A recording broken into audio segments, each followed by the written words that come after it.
Party ने मुझे उम्मीदवार बनाकर भेजा है, नौजवान को उम्मीदवार बनाकर भेजा है। जैसा परिणाम विधानसभा चुनाव में मेरे उन्नावर के लोगों ने ऐतिहासिक परिणाम देने का काम किया, वो ही परिणाम पूरे लोकसभा क्षेत्र में आने वाला बहुत ऐतिहासिक परिणाम आएगा। आज 36 कौम, सभी मजहब और धर्म के लोगों में उत्साह है। उनमें इस बात की चाव है कि लोकसभा का चुनाव वो बड़ी मजबूती के साथ घर से निकल करके अपने आप स्वतः प्रचार में लगा हूं। मेरे पास दूर दूर से फोन आ रहे हैं कि हम लोग आपके प्रचार में आ रहे हैं। ये सब चीजें देखकर लग रहा है। और आज का जो पहले दिन का जो हमारा लोकसभा क्षेत्र में आने का दौरा रहा, वो बहुत ही ऐतिहासिक रहा।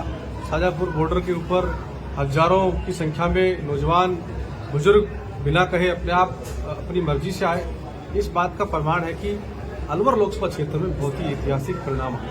सर, एक तरफ बिल्कुल कम उम्र के जो अभी अनुभवी विधायक हैं, दूसरी ओर आपके सामने दिग्गज नेता, क्या किस तरह मतलब आप मुकाबला करता है, किस तरह की जनता ने इस बात को तय किया है। इस बार अलवर लोकसभा क्षेत्र का ही व्यक्ति हो जिसको हम लोग हिंदुस्तान के सबसे बड़ी पंचायत में भेजें। सर, जिला प्रमुख सहित आप बहुत बड़ा बदलाव हुआ है, कांग्रेस के आपके बीजेपी में सम्मिलित हुए, क्या कुछ कहेंगे? बीजेपी में शामिल होने की चर्चा मैंने दिन में सुनी है, लेकिन व्यक्तिगत निजी कारणों से कोई कहीं भी जा सकता है। लेकिन मैं विश्वास के साथ आपको कहना चाहता हूं कि अब की बार का चुनाव ऐतिहासिक चुनाव है। 36 कौम, सभी मजहब धर्म के लोगों में चाव है और जाने नहीं जाने से कोई फर्क नहीं पड़ता है। आप देखोगे कि जब चुनाव होगा, वोट पेटी में डलेगा और जब परिणाम आएगा, आप सब लोग भी आश्चर्यचकित रहोगे इस बात को देखकर ये क्या हुआ। ऐसा परिणाम आने वाला ऐतिहासिक कांग्रेस के पक्ष में परिणाम आएगा।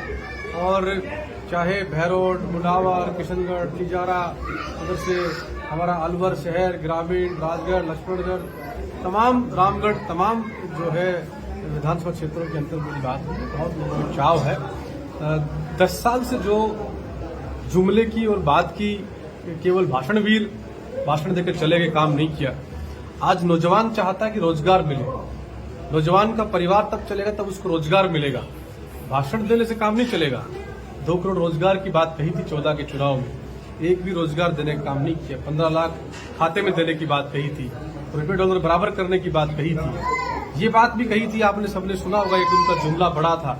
उस बात में, उस बहकाव में आकर के, उस स्लोगन में बहकाव में आकर के हिंदुस्तान का तमाम नौजवान साथी उनकी बातों में आकर वोट डाल गया था। उन्होंने कहा कि मैं देश नहीं बिकने दूंगा, मैं देश नहीं झुकने दूंगा, सौगंध मुझे इस मिट्टी की, मैं देश नहीं झुकने दूंगा। देश को बेच रहे हैं चुन चुन करके। आप सबने देखा है, आप सब लोग देख रहे हो। हिंदुस्तान के तमाम नागरिक ने उन चीजों को देखा है। अब हद हो गई, इसलिए लोगों ने तय किया है कि कांग्रेस पार्टी का शासन देश में बने।